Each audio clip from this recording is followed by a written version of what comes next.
Greetings, everybody. This is Darius, and welcome back to Kingdom Convergence. I think we've all seen the global headlines: debt ceiling issues, trade wars, inflation on the rise, interest rates on the rise as well. The dollar dominance is falling. All these things can sound kind of scary, and I think this is all tying into an overall plan that God has for mankind and this earth.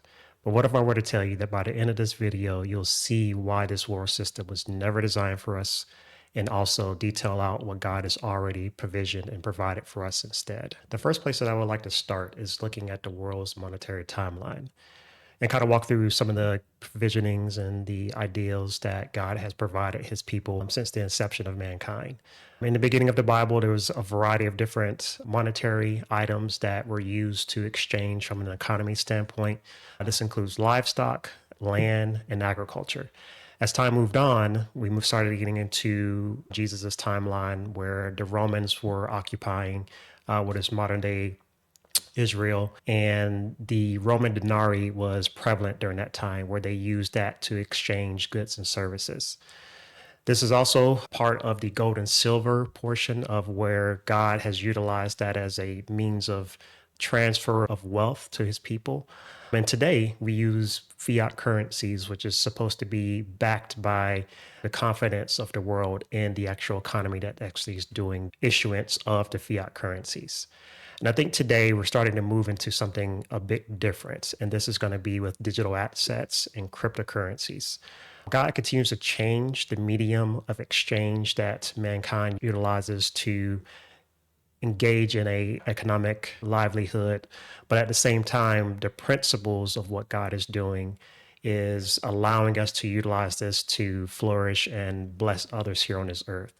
But the idea behind it is that as God continues to change the medium, he alone is a source. He should always be in the forefront of our mind of looking at how to steward and to manage his resources, and also allow us to work through him and bless the earth with what we've been put here to do. Now that we've looked at the history of money, I think I would like to take a look at the current world system and how mankind without God has utilized and tried to govern themselves in accordance with what we believe is right.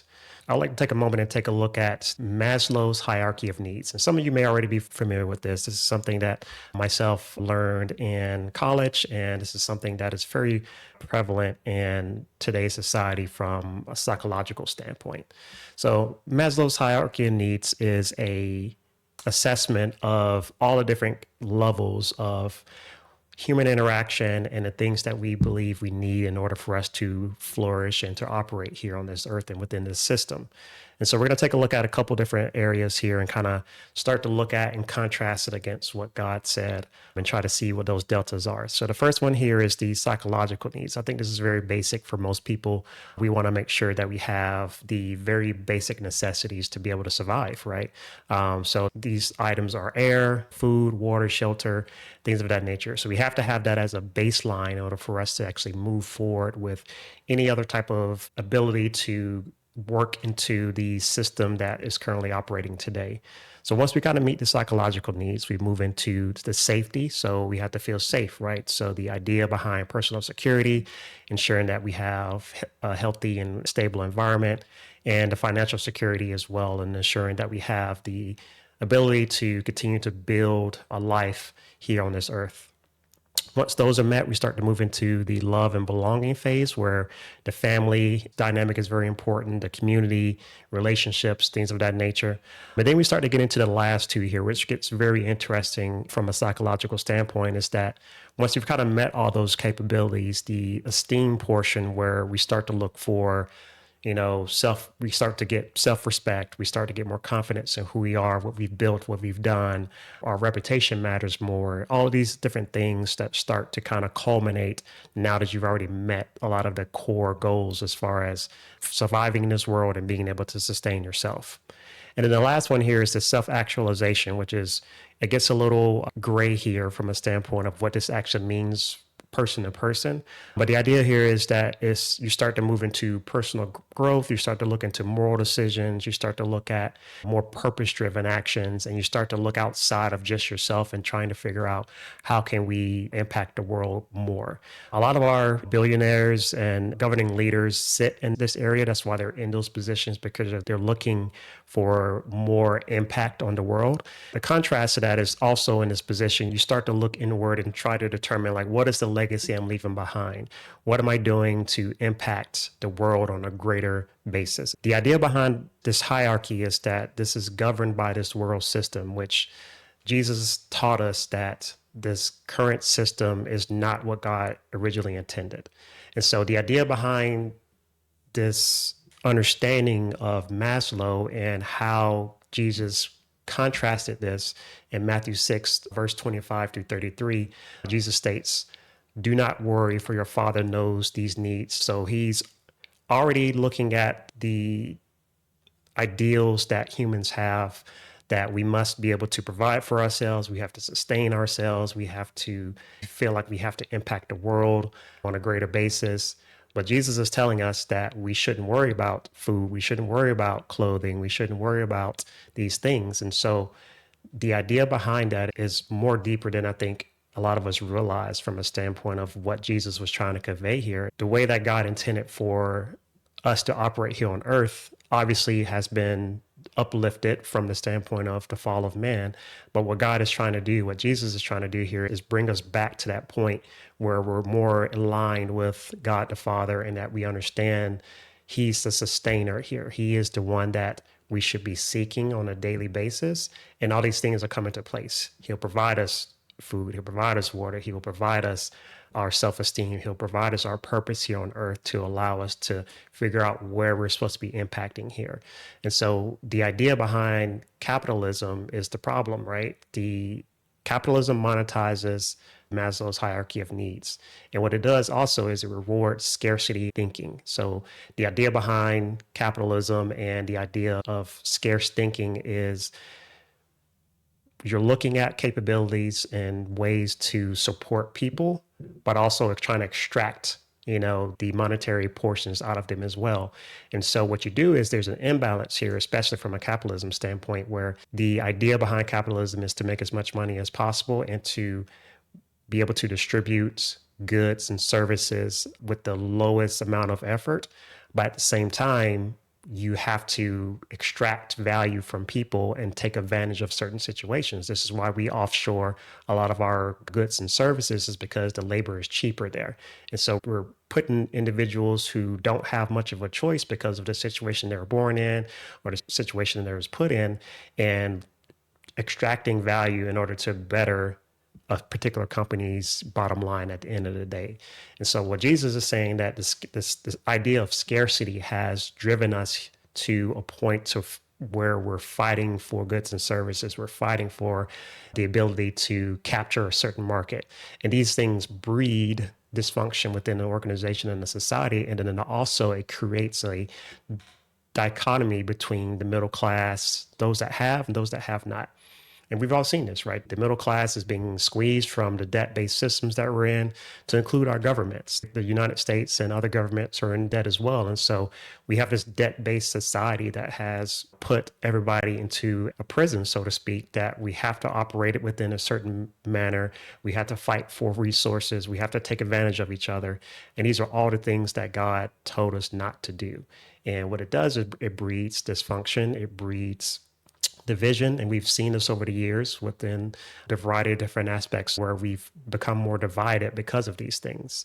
And so you layer on top of the governmental standpoint of how we're valuing money and how we're issuing money, there's an issue here, right? There's a fundamental problem here that I believe Jesus was trying to show for us to understand that there's other ways of doing things. And I believe what God is trying to do here in these coming years is provide a methodology for us to, abstain from that system and work within the environment and continue to build a community and an environment that doesn't prey on people, that doesn't use a debt-based system. Because we can see with our current system, with the fiat system that we are operating in today, that your money is worth less and less each day, right? As it sits in the bank, inflation is eating it away. And as they print more money, which is called quantitative easing, that also erodes at your purchasing power. So the currency debasement is definitely a big issue. And we're hearing this from a variety of different economists as well, that's warning that there has to be a monetary reset in order for society to continue. We can't continue on the path that we're on right now. And we have to look for other opportunities to build a capability that allows the current system to bridge into something different, but at the same time allow the methodologies and the mechanisms that are currently governing the world today to be bridged into something that's completely different. And so what I believe, this is going to be a foundation built off of blockchain. And so we're going to have an ability here to utilize this system, this blockchain system, to build our own economies within the church. And so we have to look at this from a very pragmatic standpoint and understand that this is something that God has given us an opportunity to look into and to build a environment and an economy that reflects his own will and his own kingdom. But we have to ask ourselves, what is a kingdom? This is something that Jesus preached on when he was here on this earth, and he was pretty, consistent with his message from a standpoint of what a kingdom is, what a kingdom does, and the ideals behind why he's bringing this to this earth and trying to remind us of what the original purpose of man was here on this earth. So the way I define a kingdom is a governing influence of a king over a territory, producing cultures and a value in the economy that reflects the king's nature. So the idea behind what we should be looking at from a kingdom standpoint and establishing what this is here on earth is that the king owns everything. Jesus owns everything. The Bible teaches us that the earth is his and everything thereof. And so everything that we build here on earth, we should be building it and glorifying God with it. And so we have to look at ways to understand this philosophy if we're going to be able to build a new economy that's going to reflect what Jesus's values were here on this earth. And so as we look at the capabilities of kingdom, we as the body of Christ are citizens within that kingdom. And part of that, we're heirs and not owners. Romans 8:17 speaks of this. And we are to walk with God and we are to honor God with what we have here on earth. And so as the king who owns everything and all things, he created all matter, space, time. And so there's nothing limiting him. And so the idea behind this is that we get access to an unlimited source, right? Jesus wants to bless us with a variety of different things, but we have to be postured and prepared for it. And see, the idea behind the kingdom ultimately is a commonwealth and not a private wealth, which is completely contrast to what democracy is. And so what I believe here is that God is trying to bring us back to the original point. He's trying to bring us back to him. And so the idea behind this world system, the reason why we're starting to see these things come to fruition is because God is allowing these things to fail. He's had his hand on us for a long time and allowed the system to operate as is. But now, because of all the major issues, as I mentioned before, with the inflation, supply chain issues, social distrust, the geopolitical standpoints, what's going on in the world, there's going to have to be a reset. And I think God is allowing these things to take place in order for us to move into a new time and portion from a prophetic standpoint to start to allow his church to operate and start to move away from the system and to allow us to build this economy here on earth. And so that we're able to show the world what the right way of doing things is. How do you build an economy without exploiting other people? How do you utilize a capability that has been built for the world, but also glorify God with it? These are the things that I believe that we can do with blockchain. And there's going to be a major, major shift coming from our financial standpoint, the global financial standpoint. So it's going to allow us to do this, right? And I think this is all in preparation for the return of Jesus from the standpoint of allowing his church to be magnified and exalted before he returns. He won't come back to a broken church. He's going to come back to a church that is thriving. And I believe we have an opportunity here to utilize this capability to build a new system and to show the world the power of God, but at the same time, show the world that he is the ultimate source for everything that we do. So with that being said, I think I'm going to close out here, and there's going to be a part 2 to this video where I'm going to be speaking to the specific details of how God has actually spoken to me of what my contribution to this will be and how we'll be building out this actual economy here on earth. It's going to require a lot of work from a lot of individuals as well as the body of Christ to kind of build us out and to pull together all the different communities within the church to provide this capability to the body of Christ. So we're going to utilize this capability and honor God with it. And I think at the end of the day, you'll see what the ultimate goal of God is going to be with this particular technology and showing how we should be accessing God's favor and God's commonwealth and then utilizing that to bless others and to proliferate the gospel here on earth. And so I thank you for listening. I really appreciate you guys tuning in to these videos. There's going to be a lot more coming from different categories and looking at different ways of how to bless others and to build a new economy here on earth. And so I ask for you to please like and subscribe. And I thank you for watching this video. Thank you so much. And I'll talk to you guys in the next one.